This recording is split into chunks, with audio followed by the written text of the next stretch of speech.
Добар ден, драги пријатели, добре дојдовте во денешната епизода. Моето име е Јосиф Дамјанов и денеска одговарам на едно прашање кое што не е толку поврзано со исхрана, туку е повеќе можеби со еден друг дел, а тоа е вежбање, но ќе го погледнеме прашањето и Иле, тоа е еден мој драг пријател, фала ти што го постави, мислам дека на многу луѓе ова ќе им помогне и ќе ги интересира оваа тема.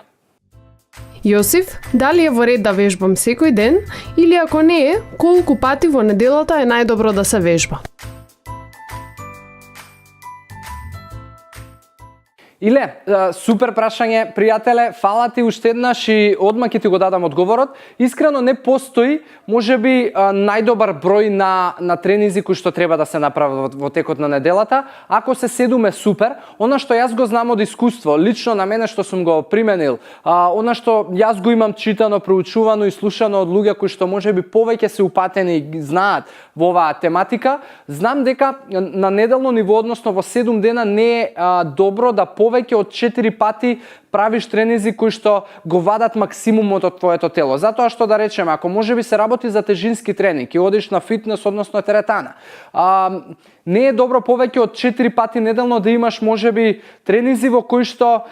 максимално го оптеретуваш телото, односно правиш вежби со максималната тежина која што можеш воопшто да ја кренеш или да ја ракуваш со твоето тело и со можеби групите на мускули кои што ги работиш. Од друга страна, доколку се работи за 4 тренинзи, можеби кои што се високо интензивни и го вадат максимумот од твоето тело, можеби следните 2 до 3 тренинзи, доколку сакаш 7 дена во неделата да бидеш активен, е да бидат со помал интензитет или можеби тренинзи кои што вклучуваат кардио, трчање и така натаму, за да има време телото да се регенерира. Она што е многу поважно од вежбањето и она што секогаш ќе го слушате и го зборувам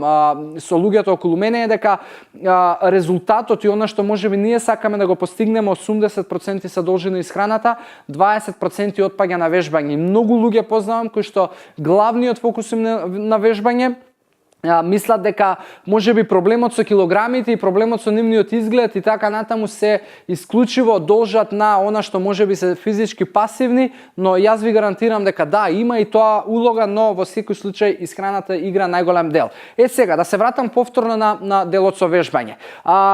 Ако мене ме прашувате, еве ќе ви кажам низ бројки, доколку можеби некој од вас прави 3 тренинга неделно, најверојатно нема да постигнува прогрес во можеби градењето на својата мускулатура и нема да постигнува прогрес во издржливоста и кондицијата која што може да ја поднесува. 2 тренинга во текот на 3 тренинга, тоа само ќе ве одржаваат можеби. 2 тренинга веќе ќе ви придонесат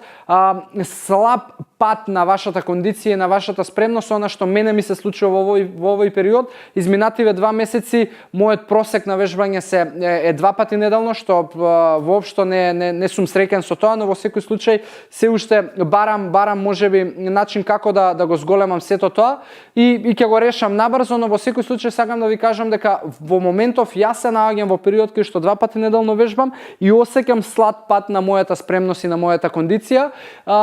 Еден пат ако вежбате речиси како ни еден и тоа значи дека веќе доживувате побрз пат на вашата спремност, затоа 3 пати е некој минимум доколку сакате да направите некаков напредок или барем да се одржувате. Веќе 4 значи напредок, 5 веќе е профи, 6, 7 и така натаму, но кое што не смеете да го заборавите е одморот, бидејќи вашето тело кога се изложува на напор, повторно 6 до 8 часа спиење во текот на денот се клучен момент за да може да се изрегенерира и повторно во тие 6 до 8 часа му треба добра исхрана за да ја одвива регенерацијата како што треба. Доколку можеби имате поконкретни прашања околу вежби, начини, дисциплини и слично, јас би ви упатил кај луѓе кои што тоа им е професионалност, фитнес тренери и слично, она што може од мене да го добиете како совет и поттик дека секоја дисциплина и секој тип на вежбање е подобар од никаков и она што можеби треба да го изберете како начин на вежбање нешто што можеби најдобро ви одговара на вашиот карактер. Тоа за мене е вежбање во група, затоа што можеби, не знам, ме мотивираат другите луѓе и тоа што можеби некој ќе направи повеќе серии од мене, но во секој случај секој си има индивидуален вкус и желби, затоа не можам да ви сугерирам на тоа поле, но дефинитивно можам да ви кажам доколку се работи за бројки дека ако сакате прогрес треба барем 4 пати да вежбате неделно, не е страшно ни 7, но внимавајте да тоа не бидат 4 пати кои што повеќе од 4 пати кои што го надминуваат вашиот максимум на вашето тело. Тука ве оставам дечки, користете го хаштагот #AskYosif или пишете ми во инбокс доколку имате можеби некоја тема која што вие сакате да ја слушнете и да ви одговорам на некое прашање. До тогаш ве оставам во здрави животни навики и се гледаме во следна епизода. Чао!